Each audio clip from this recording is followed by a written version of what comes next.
Wake that up. LA's #1 hip-hop morning show is Nick Cannon Mornings on Power 106. Oh, it's official. Nick Cannon Radio. We going all the way up right now, having a close conversation.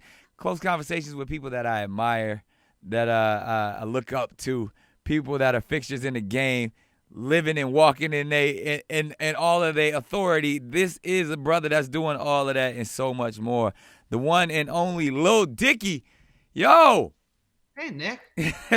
What's up, man? I love you're not like all the other artists. You're punctual. You were actually early. Yeah. Well, it was in my calendar. Woke up, got the day started, saw what was what, and just made sure to get in the Zoom session. Yeah, like the typical rappers. Just check their calendars and get to it. Now, we have to say, man, congratulations are in order. You have the season finale of your show, Dave, on FX, and the streaming numbers are ridiculous. On all platforms. I think 4-point-something million people are watching your show, man. That's in a time like this, man. I gotta salute that and applaud that, man. The show is amazing too. I'm happy you like it. Yeah, no, it's been cool. You dream your whole life of doing it, and then I really thought I could make a good show, and then I made a really good show in my opinion, and then I thought, well, still you don't know. I'm a fan of TV, and some of my favorite shows ever, I don't even find out about until 2 years after they've been on television. So it's I was like, well, are people going to even see it? You know what I mean? And then it's good to know that there's an audience for it. Nah, people love Dave in a big way, man. And it's funny because I feel like, you and I have had conversations in private when you were like, yo, this world of not only are you just a dope MC, but you really take the idea of acting and comedy very seriously too. So we see you've accomplished that in this field as well, man. And that's not an easy feat by no means. Yeah, no, I my whole life I've dreamed of being a comedian. You know what I mean? It was always when I was a kid, I certainly dreamed of being a rapper and playing in the NBA, but it was a real dream to be oh my God, I felt like the feedback I was getting from people in my childhood was you're funny. Yeah. And I liked the way that felt. So I was how can I always thought, when I envisioned my future, in my wildest dreams, I always envisioned being in movies or on TV. Yeah. So it's definitely a dream come true. Now you talk about your childhood a little bit. We see that on the show. You talk about all your friends calling you funny, and what they have you doing the bird baths in the show is, and it feels like I mean for those who may or may have not seen all the episodes, but there's a moment in one of the episodes where you actually confront the younger you as we see you start to embody your Lil Dicky persona even more. And I was wondering, I was like, man, that took a little dark turn right there. It was a little deep. Actually, going and understanding that, a kid that was just always trying to please his friends and be funny, but was kind of being made fun of. And you had to come to grips with that when you went back home. Well, now, how much of that was real life and how much of that was just the show? Yeah. It's funny because after that episode, all my friends were like, dude, I didn't know that. But no, I think I don't think I was necessarily being made fun of as a kid or overly bullied. So I think that was a little bit brought to life. Theater of the mind. You kind of expound. But I would do, and I would do absolutely anything for a laugh. I literally was the kind of guy who would jump in a bush to make people laugh. Yo, that bush jump was hilarious. And there is an interesting psychology. Sorry, I'm turning off my heater. It's too hot. Understood. So I thought that was an interesting thing because I do think, and even as a comedy rapper or whatever you'd label me as, whatever you do, it's are people enjoying the skill, or they just think I'm this? I just thought it was an interesting thing to have my character face right before his first concert ever. Was are people laughing at me for the right reasons? Do they even respect me as an artist? Do they understand the satire and everything? Right. So I was I thought it would be a cool tie-in. Yeah, no, it was great. Now, and speaking of, because I'm a fan of the show, and I got so many questions I want to ask you, but there are quite a few things I'm all right, is that just for the joke, or is he being for real? Because even the whole concept of your rap name, Lil Dicky, and everything that you touch on that almost in every episode. Pardon the pun. It was bad. Yeah.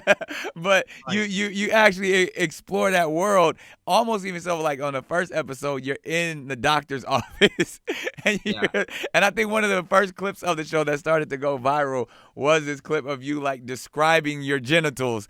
Like either you're just super comfortable with yourself and don't care like cuz you just dropped trowel in front of the doctor right there in the first episode, or you just like, yo man, like I'll do anything for a joke. So where's that line of like reality and then just like, yo, yeah, just say I got, the littlest and smallest dick in the world. Well, to be quite and honest, weirdest from the way you described it. No, I have a weird dick. Like I was born with a weird dick, and I can't tell the story of my life like without like my whole childhood. Like I grew up like I had like surgery on my dick when I was a baby. Like it's a real thing. So all of that was real that you were telling the doctor. Well, that's fucking crazy. Yeah. So like imagine being a kid your whole life and like knowing this and being like, is my dick even normal? Does it function? Does it work? Like these were like the most common thoughts I had like up until like I was like 18 was like, do I even have like a dick that can work in this world? You know what I mean? When that's like your whole driving like thought process. Man, but but I'm still aware that it's funny. Like I know how like I recognize how funny that is. So it's like I was gonna say I have to commend you and applaud you for something like that. Like even when you talk about, the structures of masculinity and the conversations of where we are today in society, that for someone like yourself to come out with such confidence and make those statements and call himself Lil Dicky and still move with skill and artistry, man. Like like you said, I don't think there's anybody else in our times that has ever approached the game the way you have. So man, I gotta salute you on that, dog, for real. Like in a big dick industry where everybody's always talking about how manly they are and how many chicks they are, you just came from a whole nother angle, man, and still did it with so much poise and confidence and skill. That's one thing I've always recognized about you, man. Like even whether it was I like how you kind of in different episodes, you towards the end of the episode, you kind of have a new, like that's where you rap. And like to see that episode, that first one with the YG, and you start just going crazy with the bars. I was like, yo, people cannot sleep on this dude from even the freestyles that we've seen. Like you just be in the pocket with it. Like where did you discover that ability of like, no, I'm not just funny, I'm actually really dope when it comes to rhyming? Honestly, it happened by accident in the sense that like I started rapping because I knew that I could rap like a little bit, but I was like, really, I thought I'm meant to be a comedian. This is a great way to be able to make content myself and have like, there's very few competitors in this space in terms of like comedic rap. So I was like, this is a really good way to get noticed for being funny. Not thinking in my head like, oh, you're actually a great rapper. And then I think just as I made more and more songs, I just like worked like a sport and I just got better and better. And I kind of like, honestly, the analogy I'll make is this, and it's a relatively arrogant thing to say, but I'll say it. It's like your whole life believing that you're Batman, right? And then finding out, wait, not only am I Batman, I'm also Superman. I feel like I learned that I have like two different superpowers in me, and it's like not only is all one the of my DC superheroes in one. Exactly. I love it. So it's like as much as a pipe dream of being a comedian was, being a rapper was like even more. It's like that being a rapper to me is like for a suburban Jewish kid, it's like the equivalent of playing in the NBA. That's how I feel. Fact. So I feel like not only do I have my actual dream of being a comedian, I'm also like in a sense in the NBA as well and being like a rapper, and that's like incredible to me. Man, it surely is. And I have to say, like, as someone who feels like or calls myself like a connoisseur of talent, especially in this space when, looking for people who are funny, but also looking for people who have, skills when it comes to freestyle and rhyming. You kind of taking like if it was. I remember when I first heard you rhyme, I was like, yo, does he have a real deal? Is it like I was like, yo, I need to cast that dude on Wild 'N Out because like you're the perfect like force of all things that I look for when I'm looking for talent. Yeah, and that's what I mean when you came on the show, you blazed it and all of that. But even more so to say that, man, like you kind of taking, what we've always tried to do with comedy and hip hop and blending them together. And I mean, that's, my first single was called "Your Pops Don't Like Me." You know what I mean? Like I always was just trying to be a funny rapper because I was doing stand up first, and then music was something that I was just blessed with as like a kid, as a musician. And like to see somebody take like yourself take it to a whole nother level, man. I again, I salute it, man. And I know you're gonna take it even further. You laid the groundwork for me, man. Like I grew up watching all that stuff, so it's like I told you when I came on the show, like that show is iconic. You know what I mean? And like you did all that, so I've always been an admirer from afar. Man, I appreciate it. And talk about iconic shows. Me and my friends talk about it often. Dave is the best show on TV right now, man. I gotta ask you a question, yo. Where in the hell did you find Gator? Like that dude is so authentic and real. Yeah. Like when I saw y'all sitting at the record plant, like I was like, yo, I feel like I've seen that dude in or know somebody just like him. Yeah. I mean, he came to Wildin' Out. Like he's my hype man. Like he's my real life hype man. That's probably what it is. Yeah. He's been in my life for like ever, and like he's never acted, but it's like that guy is like such a character. You know what I mean? Like if you meet him, anyone that meets him, like first off, when you meet him, you think like, are you famous? Like, should I know who right. He has that kind of energy. Right. But you know, we've the last like 6 years like traveled the world together, and like, you know, he's showed me so much from his perspective, and I've showed him so much from mine, and we're just like a great duo, and like we just have so much fun together. And I knew when I was making the story of my life to be a television show, Yeda had to be a character in it. And I mean, but did I know that he was like gonna come on and like be able to like break down crying in the middle of scenes? No, I didn't know that. Yo, that was so intense, yo. Like that was like real shit, real acting right there. Like I was like, yo, that's when the show kind of hit another level for me, because I was like, I'm gonna be laughing and it's gonna be funny as fuck. And I was like, oh, it's some real shit here. And you guys did it in a real way. And I mean, obviously, FX makes some of the best television we've ever seen. So you're at a great home. How, like, and especially this is the season finale, and I'm sure there'll be another season. Like, are you thinking of like you have the whole like Curb Your Enthusiasm lane that you could go with, but you also have like this whole Atlanta thing where it's like, you could, you know, where they do stuff in unorthodox and kind of deal with real issues. Or obviously you're blazing your own way, but I'm just saying that, like, are you probably going to lean more to like silly over the top comedy stuff? Or are you going to like go more on this, like the stuff that we saw like with Gator and really touch on like your life? I think the best version of the show is the version that like really straddles kind of everything. You know what I mean? Like, you know, that, like, to me, like, you know, the last episode 9, like it was a very emotional episode with my girlfriend. It's like, you know, there's one scene where I'm literally like diarrheaing in a pond. You know what I mean? And then like 10 minutes later, like you're going to be crying from like an emotional relationship based. So it's like the best version of the show is like the one that like really goes from like a really funny, like just in your face, like I guess you'd call it lowbrow moment that's like done in an intelligent way. So like, you know, my life isn't all jokes, like it's mostly funny, but like there's real shit that happens. So it's like I say, it's like when I put an album out, like I want my album to represent, the more I can do as a rapper, I feel like the better I am. So it's like I want, like if it's like a video game, like you have like speed, agility, strength, like I want like all the boxes to be checked in everything I do from music to TV. So it's like the more I can show, I think the more impressive the final product really is. Now, also, we got to talk music for a second, man, because obviously you got a hit television show, and I'm pretty sure that's going to take you to all different type of stratospheres. But circling back to the music, talking about you being creative, you've done, not only did you come out with, you know, the satirical, even lowbrow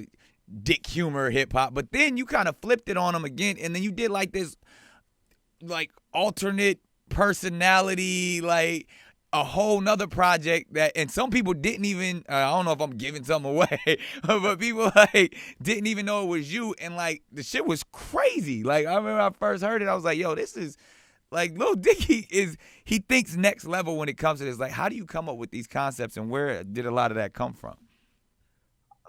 I don't know, man. I'm just like my brain's messenger, you know what I mean? So right. It's like I'm very like just good at like whenever I think of something, like writing it down, and like I'm like very responsible about like if I get an idea, like I make sure to write it down. I make sure to I always put myself in a position where I just sit and think, like, and I just like sit there, and I like, even if I have nothing to do on a day, like I'll make sure to like just go and like try to think about stuff. And, right. Like that's just something will happen. You know what I mean? Like I'm just very responsible about like giving my brain the opportunity to come up with interesting shit, because I know that it will if I like just do it enough, you know. So I don't know. Dope. I'm very lucky that I was born with my sense of humor, I guess. Weird dick and great sense of humor. Exactly.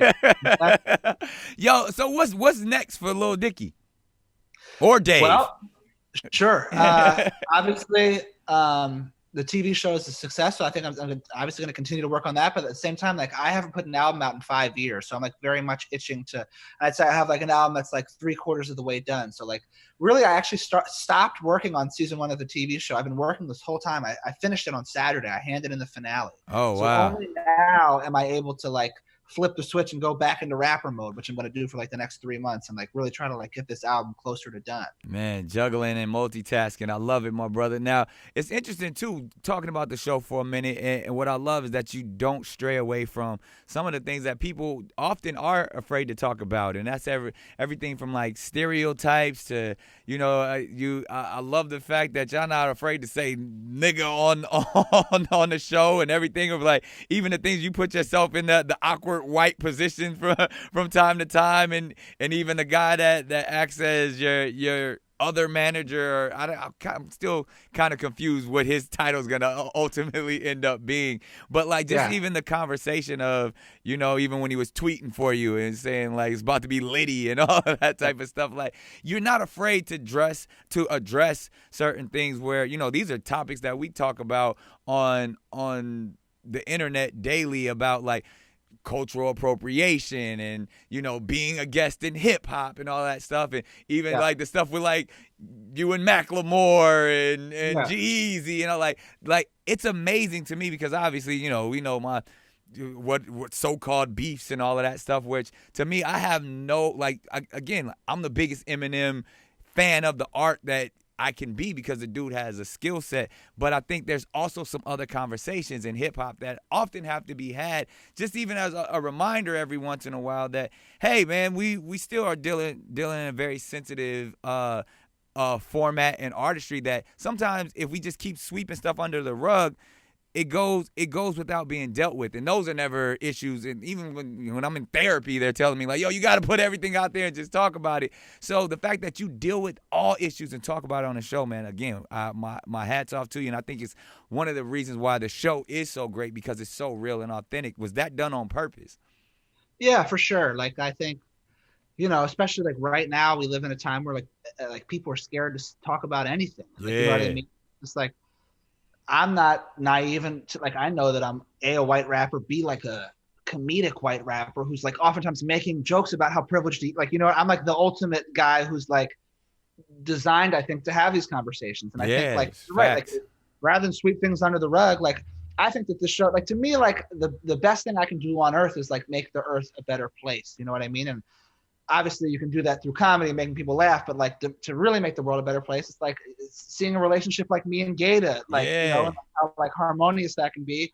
And while still touching on things that could be like problematic and like, and that no one's perfect. Like, I just think there's a lot of things you can do in a show that can really, cause it's not all black and white the way, like, I think the internet or society wants it to be. Yeah. And I just it's think way more complex than that. More complex, and I think if you're honest, then you'll be like, you can't like even if I'm like wrong, even if I am like at a moment culturally appropriating, if I'm like, holy shit, I guess I was, then it's like that's like more deep and interesting than I think that was kind of cool too. You showed that with Gata when you got, you know, when you thought your $10,000 had possibly been stolen, and it wasn't the case at all, and then you guys addressed it right there, and you were like, fuck, I guess, you know. That's why I want to do that in the first episode, because I think that's I just think that's the most interesting version of the show, and I think why be scared of it when you can really dive into it and make it very of the moment. Yeah, and I think a few years back, you and I, we had a little viral moment from Wildin' Out that I thought was really cool, that we actually had the opportunity. Like, you was hitting me and all kind of like saying things with talent. That was like right when the Iggy Azalea stuff was going on. Like, everybody was mad at her. And I was like, all right, I'm gonna shoot at him real quick. And I was just like, yo, you guys are culture vultures. And it's like, you gave this look where you looked like you was just like really pissed off at me. And I was telling, like, people thought like, yo, you pissed off Lil Dicky. I was like, nah, that's my friend. Like, we was just wilding out. It was a thing right there. But like, I literally went on the internet and saw people taking sides as if though like we didn't all hug it out and have fun at the end of the show. Like, it was like people were calling me racist. People were saying like, oh, you had to go to the race joke. I was like, yo, I don't know if you ever seen the show, but this is what we do on the show. He dissed me, and I went. I had nowhere else to go, so I went for the race card. Yeah, no, I thought it was fun and funny. I loved that moment. Yeah, and again, like I said, I see a lot of those moments on your show where you guys aren't afraid to make fun of each other. You guys aren't afraid to deal with real issues, man, and it's truly to be commended. I know there's going to be many more seasons. You definitely got a fan in me, but forget all the accolades right now, because now is that moment on the show where I go for the jugular. We call it, and you can handle this though, because you're a witty and satirical guy, but you also know how to handle questions in a real way. We call this the firing squad, and they're like, some psychological questions that you answer at whatever pace you want. We try to make it rapid fire, but if it's something you really got to think about, we'll go for it. And we'll start off with a Nico Machiavelli concept when it talks about, the Italian philosopher goes in on love and fear. He says, if you can't be loved, then you might as well be feared. But in a situation when you can be one or the other, what is Lil Dicky rather be known as? What would you rather be, loved or feared? Loved. I have no interest in being feared. I don't want people to fear me. I want people to love me. Even in the idea of, respect and reverence, like that's where they say there's only two emotions, is love and fear. I prefer respect driven from a place of love than from a place of fear. Fear isn't even real respect. That's like faux respect. If you love someone and you respect them, it's so much more valuable than if you fear. I don't know. That's an easy question. Yeah, there it is. All right. Speaking of fears, what's Lil Dicky's greatest fear? That I'm missing the point of life. That I'm that's deep.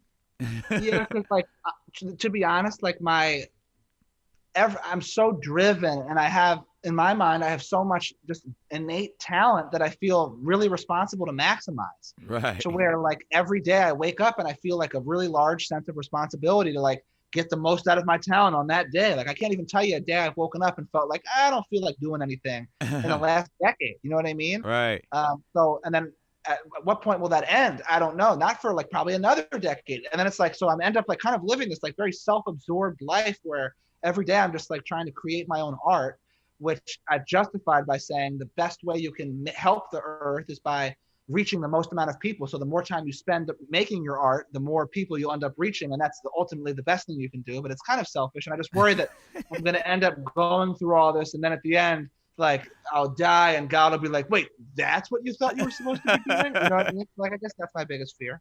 That's super deep right there. We got to lighten it up real quick. Favorite movie of all time? Probably Superbad. I would say my favorite. Really? Superbad.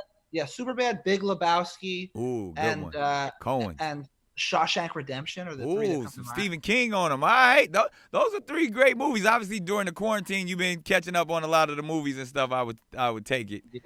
Yeah. So Ozark. Oh, you're an Ozark fan. Yeah, I love it. Oh, all right. I feel you on that. All right, best piece of advice Lil Dicky has ever received. Well, one thing that just popped into my mind is when I met 50 Cent, he said to me, Fifth gave you the best piece of advice you've ever received. Well, he just validated what I was. He was just and this is just what came into my mind first. But I was talking to him and I just met him and he was just you know what I love about you? He said, everybody going left, you're going right. And I don't know, that just he said it in such a cool way. Yeah. And I was just fuck, I am. Yeah. And then it just always sticks. Whenever I'm faced with a decision, I hear 50 in my mind being everyone's going left, you're going right. And there it is. Gotta go right. Worst piece of advice Lil Dicky has ever received. Worst my parents told me they told me not to put any of the music online before I was putting it out. Like before I even put anything out. Wow. My parents and my girlfriend at the time, they like sat me down and they were like, we just want you to know, like, we don't think you should be putting this stuff out. Like, it's like probably going to like impact your ability to get future jobs. Wow.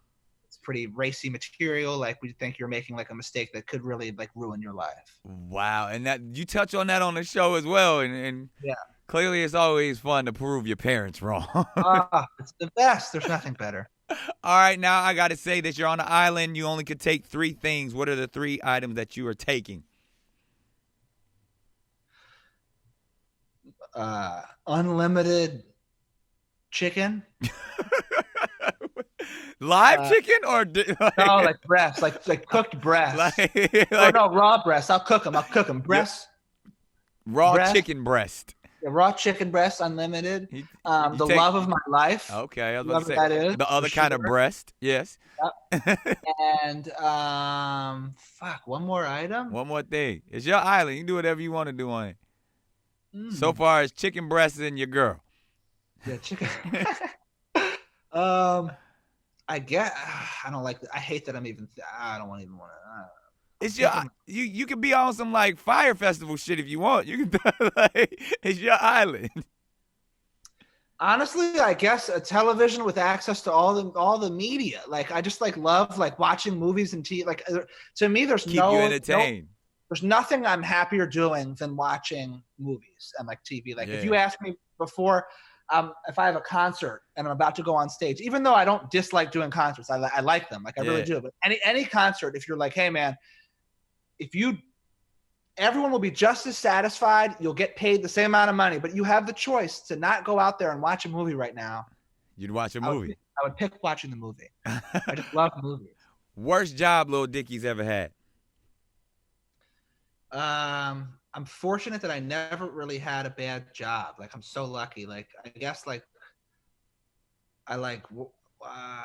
I guess when I worked at an ad agency, I had 2 different roles in my ad agency, even though I loved working at the agency. And one of them was in the account management department. Another one was in the creative department. Account management was not for like, I'm here to like do all the dirty work and take notes and like do all like, it's just so like organizational. Like my brain didn't work in the way that it needed to do that job. Favorite cuss word? Lil Dicky's favorite cuss word has to be what? It's probably gotta, probably I'm really thinking this hard. You put some thought into this one, Dave. Yeah. I think dick. I was about to say, I would think, wouldn't dick be your favorite? Yeah. Dick. All right, if you had one album you could listen to for the rest of your life, what's that album? College Dropout. Ooh, really? That's a good one. That is a good one. Man, that's a really good one because, like, some people pick Stevie Wonder, some people pick the Beatles. Like, you went in. College Dropout is my favorite album by far of all time. Wow, that says a lot. Guilty pleasure, Lil Dicky's guilty pleasure. I'm pretty much an open book, but I guess lately I've been like, I wear the 3-dimensional Oculus thing that and I masturbate. Wow. Yeah. I masturbate in the virtual. In the virtual world, is there any virtual chick that is in there? Like I'm not up on this yet. I bought my kids one of these, so I'm like hoping that this is I'm gonna have to start figuring out what they doing in Fortnite. It's pretty cool. I've got like a few bookmarked. Like I got like 8 bookmarked. I don't remember the names, but there's still not a ton. Like I wish there was an endless amount of. Wow, I'm not up on this. I think I saw an episode of like Black Mirror where they was doing some weird shit like that. But not at that level yet. I wish it was there. I'm not there yet. Wow. All right. Wow. You took me on that one. All right. Most prized possession.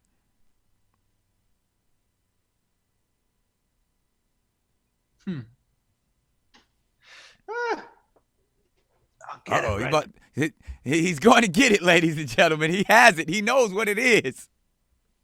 I got this stuffed animal that I've always had. Oh, shit. Why do I know that character? Like, no, you're thinking Alf maybe. This is not Alf. Nah, I feel like I've seen that. Definitely not Alf. I thought for a second I thought it was Captain Caveman from the Flintstones. But, like, what character is that? I didn't know. I thought he was a one of a kind. This is Harry. My childhood friend Harry. I got him from my uncle as a kid, and he's been here ever since. Really? Yeah, I love him. Nah, that's What'd you say? most rappers. Does he talk? Most rappers don't have things like that, Lil Dicky, but I have to say I commend you. Now, another thing, always being yourself, Lil Dicky's greatest bar that you've ever spit. You got a lot of them. Yeah. Or what do most people say, like, their favorite line? What is it? I don't know why I'm probably one of the Sway freestyle ones. Oh, you know? yeah, you went crazy on those joints. You know, that like. Can I ask you a question about freestyling real quick before, like, because, you know, there's levels to freestyle, and I know you know this. There's people who just, like, freestyle off the top, and then there's not me. See, but what's crazy, you do it so well. Like, even in those freestyles, I'm like, he seems like he's making this up as we go, and if he is, he's the greatest to ever do it. Yeah. Because the way, you know who the greatest? What the greatest at that was Juice WRLD. Like, that guy actually, like, if you watch it, it's crazy. Like, he for like hours, and like even my friends that have worked with him, like, he'll go in the booth and just freestyle the whole song front to back, and then he'll do it again. It'll be a whole different song, and I'll make like 3 different songs and be like, just pick whatever one you want, and it's like a hit. Like, you know what I mean? Like, wow, man, rest in power, like, man. I think the best freestyler ever. Wow, yeah, man. I saw that he had that gift too on a few things, and like, it's so sad that we didn't get to see him kind of like take that even further. But yeah, man, your freestyles are everything I've ever seen you do. Like the wordplay. Like how long does it take, you know, Lil Dicky to write a verse? Too fucking long, man. I don't know if I can curse on it. Yeah, of course. Too long. Like, I don't know. It depends. Like, it really sometimes it just comes out in like a day, and it's never like an hour. I'll tell you that much. It's like I would say normally it will take at least half a day to write a verse. And then your memorization is on point because it just flows just like, man, I was like, yo, dude got to be freestyling. Yeah, I memorize. I'm good at that. That was my biggest fear coming into this because I'm so forgetful as a human being. Like, I'll forget everything. Like, and I thought, like, fuck, you're gonna forget all your lyrics on stage every concert. Do you have a secret? Because I know they say like meditation is a big thing. Like when you meditate, you tap into a different memory level. No secret. I don't know. I'm just luck. Smoke a lot of weed? I'm trying to cut down. Because I felt like when I started smoking, that's what kind of took me out of it a little bit. Like, damn, that's when I started forgetting shit. And I was like, all right, I gotta fall back on that because I want to stay as sharp as I possibly can. All right, we got to ask you this. Lil Dicky's top 5. In no particular order. No particular order. Biggie. Ooh. Tupac. Okay. Drake. Okay. I'm liking this. You got 2 more. Kanye. Of course. Jay-Z. Wow. And it will never change. I was about to say that's the strongest top 5 I think I've ever heard, honestly. There's no reason for there's no way that anyone could ever infiltrate that. That is very pragmatic. I mean, we'll see what Kendrick does.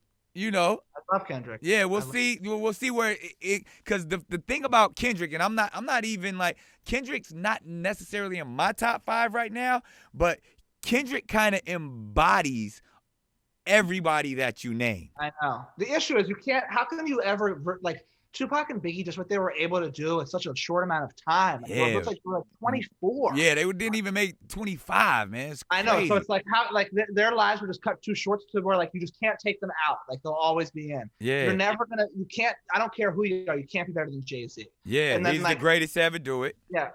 And then I also feel that same way about Kanye. Like I don't think you can be better than Kanye. And then for me personally, you can't be better than Drake. Yeah, no, I mean, and the numbers, he says it too, man. That actually might have to be the top 5 of all top 5s. I'm gonna say, well, this is Lil Dicky's top 5. Can your top 5 beat that top 5? Because that truly is what it is. And yo, inside the Firing Squad, man, we always end it like this. And clearly, you are one of those artists that is quickly becoming iconic. We talk legacy, and we like to end it this way. The one word, when it's all said and done, that will describe Dave Bird, a.k.a. Lil Dicky, the best?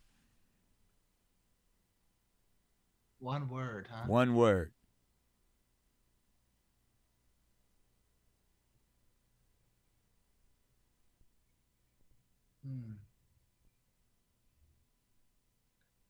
One word is so hard. It's like, but We know. That's why we ask the questions, Dave.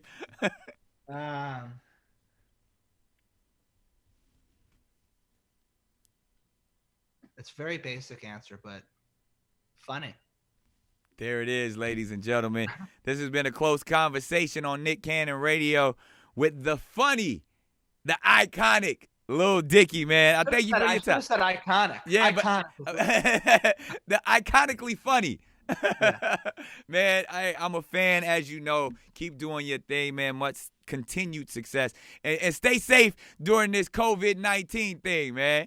You too, man. It was great talking to you. I'll see you soon. Likewise. Love.